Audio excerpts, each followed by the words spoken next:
काजी चौहान जी कहाँ गई नी? हई बुढ़ारी में लेके आई दूगो के ये होली खेलतनी इसने होली होला हैं? आंख पसार के देखन नारी बाड़ी तो से आगे हमरो आवेला मारे पीटे आवेला गोली दागे। छेड़बा तो दुनिया से चल जीबा छोड़ के हाथवा थमा देब हाथ में तोड़ के।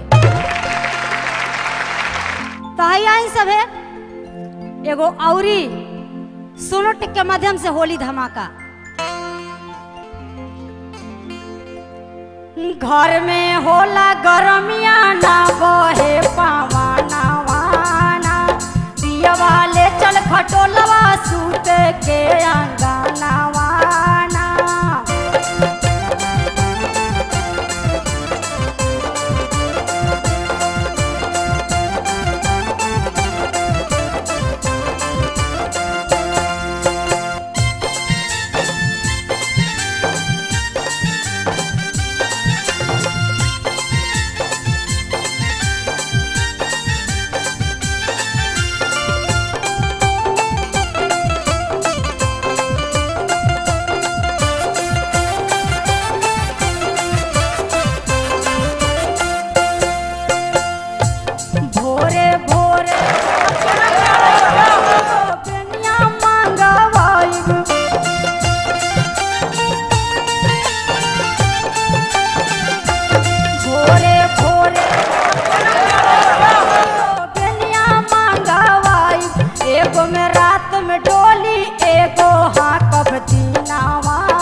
सासू ननद के बोलाई बेर बेर बेनिया छिनवाई।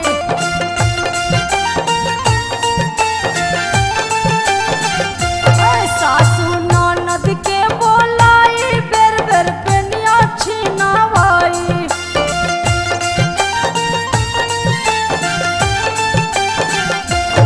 ओही ननदो के भेजबो गवाना वही ननदो के भेजबो गवाना वाना।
हनुमान जी कहाँ गए? लुका गए का होली सुन के?